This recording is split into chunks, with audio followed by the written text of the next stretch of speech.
Most people think empaths live alone because they hate people, but that's not the truth. The real reason is much quieter than that. Empaths usually don't leave the world all at once. They leave it slowly, conversation by conversation, disappointment by disappointment, energy by energy, until one day, silence starts feeling safer than human interaction. And the strange part is, once they finally experience real peace, they stop wanting to go back. Because mature empaths eventually realize something most people never understand. Not every connection is good for the soul. And if you pay attention closely, there are usually 3 specific things that make an empath prefer living alone. Thing number 1, they get tired of fake energy.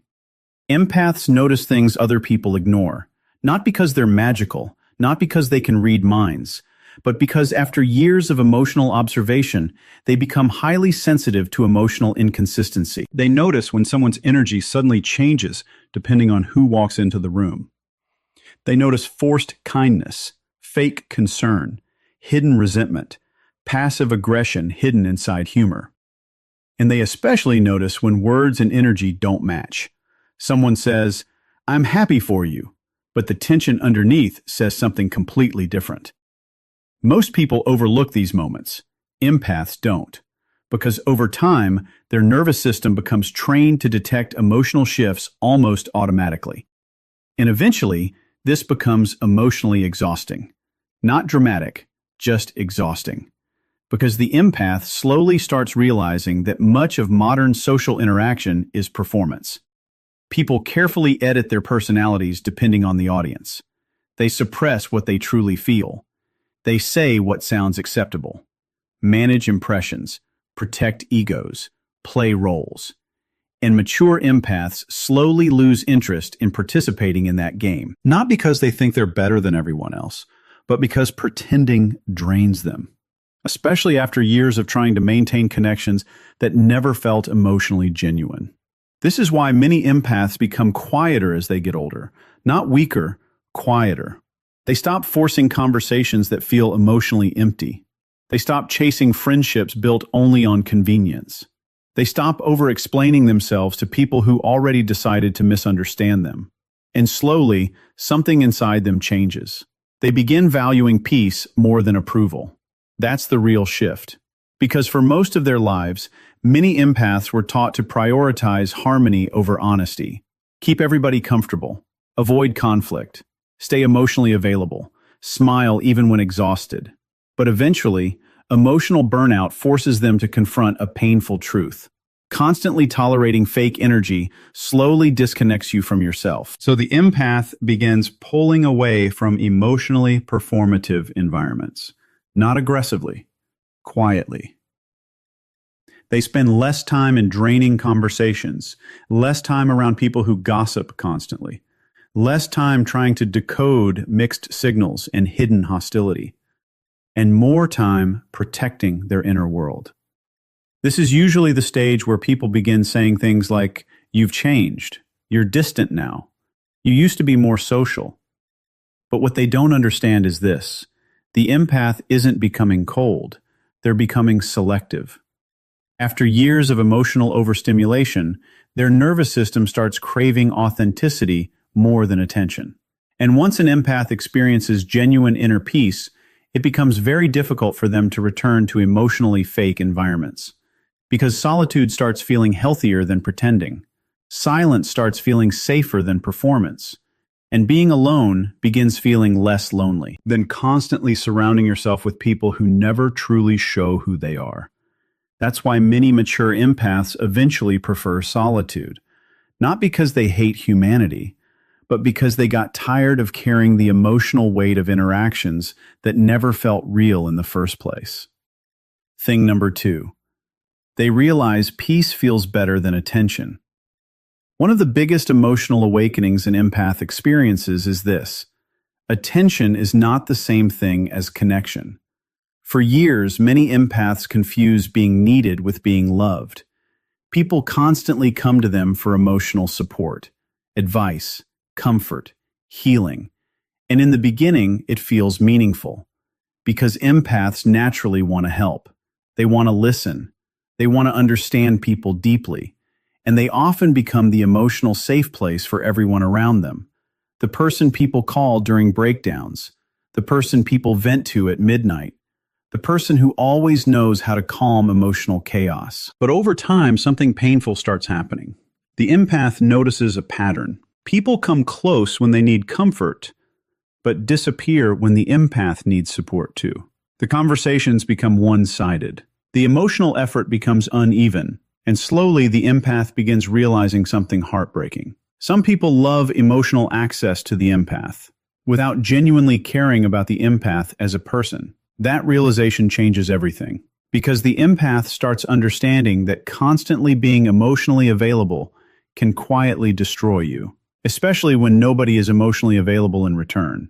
For years, many empaths ignore their own exhaustion. They overgive, overlisten, over-understand, and they keep hoping the same energy will eventually come back to them. But many times it doesn't. And eventually the empath becomes emotionally tired in a way that sleep cannot fix. That's usually when they begin pulling away. Not dramatically, silently. They answer less, disappear more, protect their time, protect their energy, protect their nervous system. And for the first time in years, they stop feeling responsible for everybody else's emotions. At first, this feels uncomfortable, because many empaths were conditioned to believe their worth came from being needed. So when they stop overgiving, guilt appears. They wonder if they became selfish, cold, detached.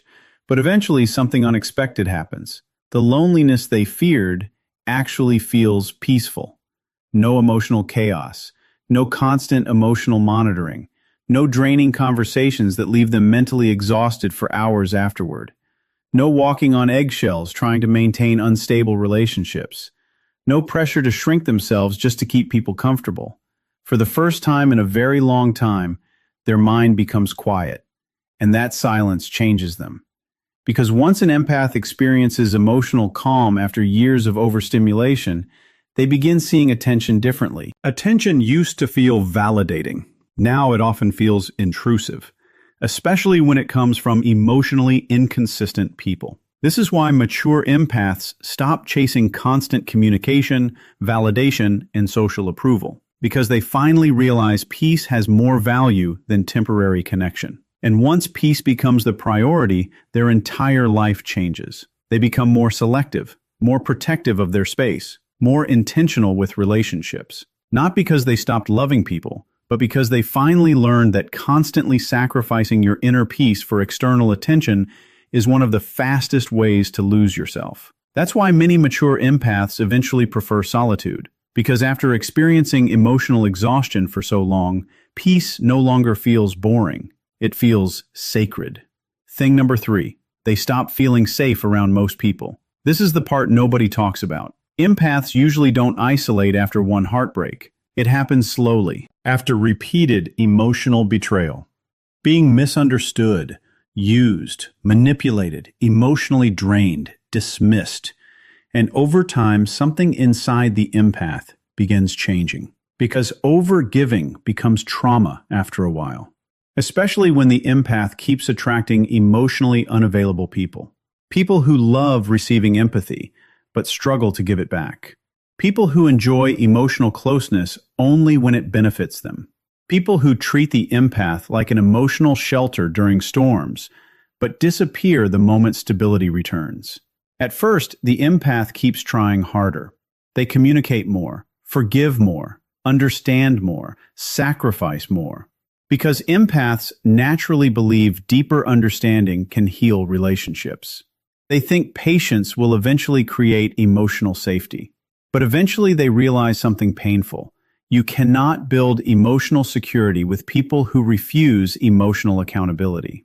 And that realization changes everything. Because at some point, the empath stops asking, how do I make people stay? And starts asking, why do I keep abandoning myself for people who never truly see me? That question changes their entire life. Because for the first time, the empath stops focusing only on losing other people and starts recognizing how much of themselves they lost in the process.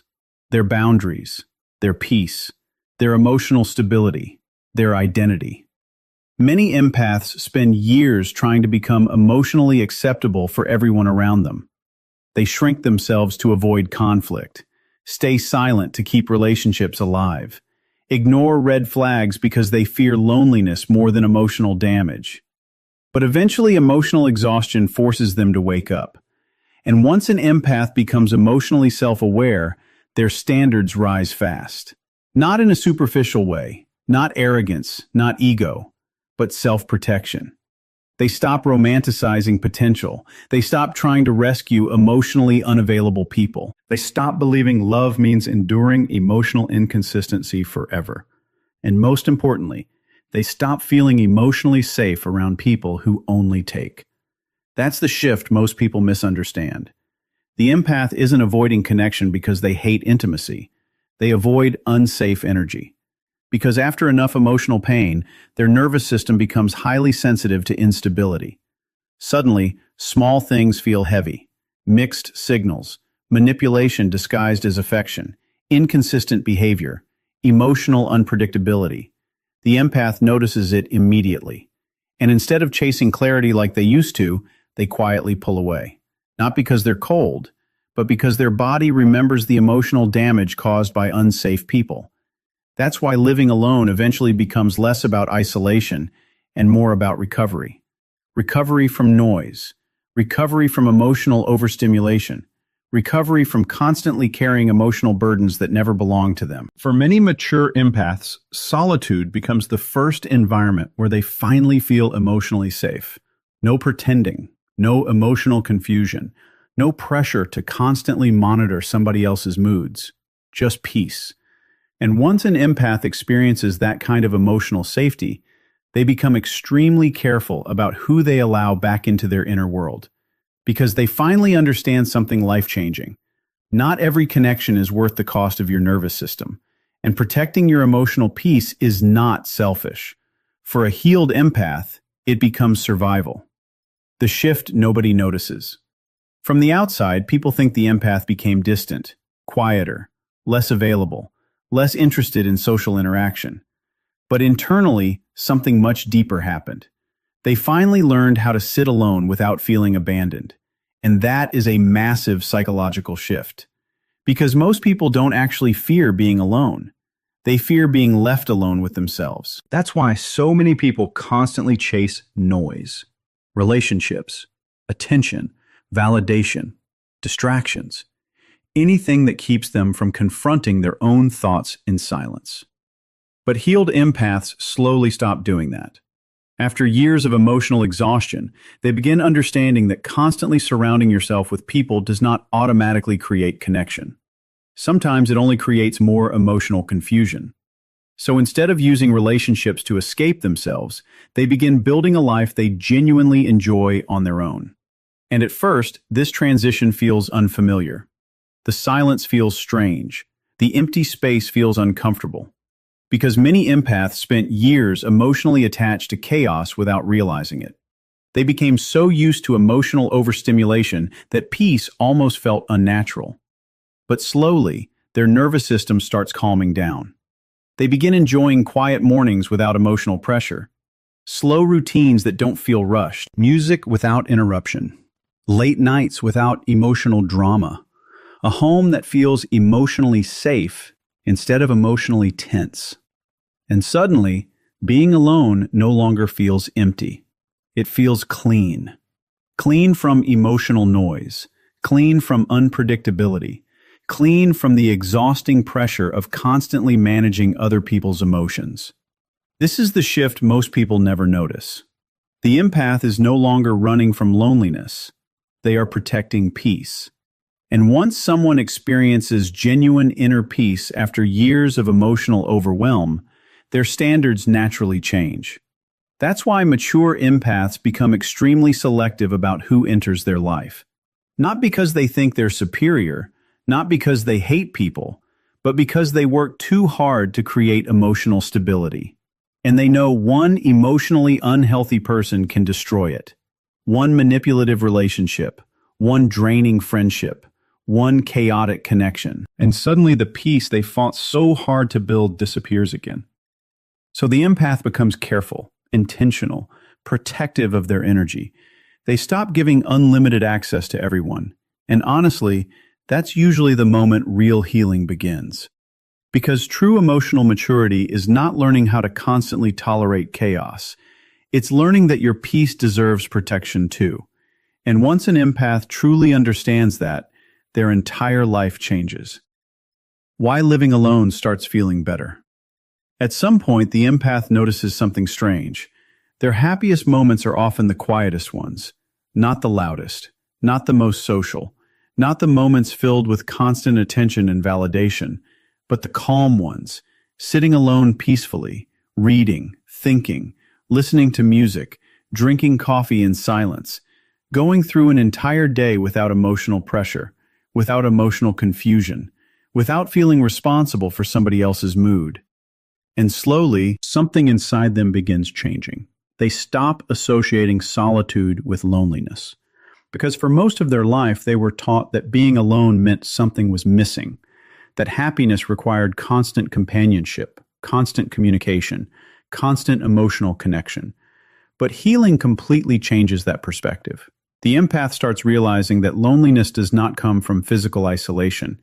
It comes from emotional disconnection. And many empaths have felt far more lonely inside unhealthy relationships than they ever did sitting alone in a quiet room. That realization becomes life-changing, because solitude slowly transforms into something completely different. It becomes emotional freedom. Freedom from emotional chaos. Freedom from constantly monitoring other people's behavior.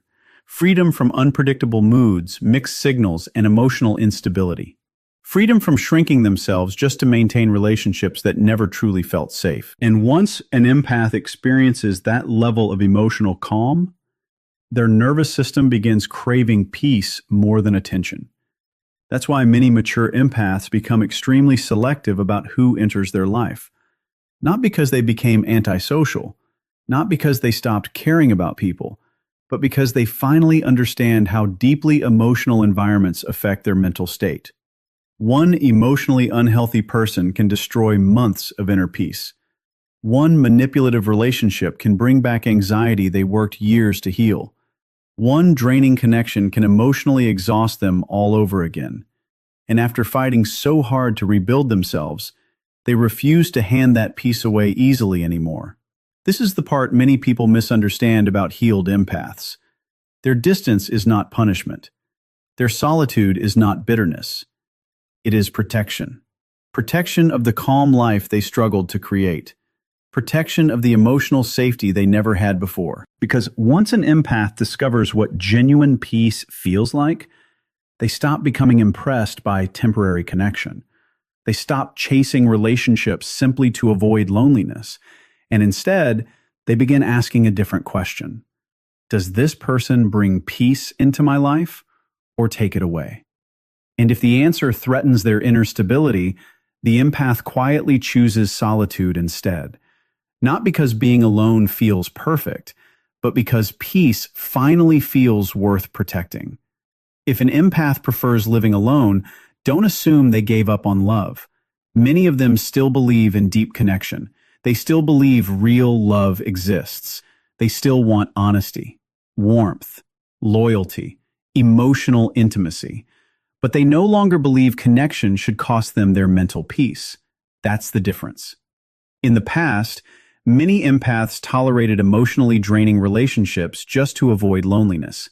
They ignored red flags, over-explained their feelings, stayed loyal to people who continuously hurt them, and convinced themselves that love required endless sacrifice. But healing changes that mindset completely. Mature empaths eventually realize that love should not feel like emotional survival. It should feel safe, calm, mutual. They are no longer impressed by attention, charm, or temporary chemistry, because they've already experienced relationships that looked exciting on the surface while quietly destroying them internally. Now they want something deeper: emotional safety, honesty, consistency, reciprocity. A connection where they don't have to constantly question where they stand. A relationship where they can exist fully without shrinking themselves to keep the peace. And until they find that, they would rather sit alone in silence than feel emotionally lonely beside the wrong person. That's the part many people fail to understand. Being physically alone is not the deepest form of loneliness. Feeling unseen, emotionally unsafe, and disconnected beside somebody who claims to love you is far more painful. That's why healed empaths become extremely selective with love. Not because they became cold, but because they finally learned how valuable their inner peace truly is. And once an empath spends enough time rebuilding themselves emotionally, they stop handing their peace away so easily. Because mature empaths eventually learn something life-changing. Protecting your peace is not loneliness. It's self-respect.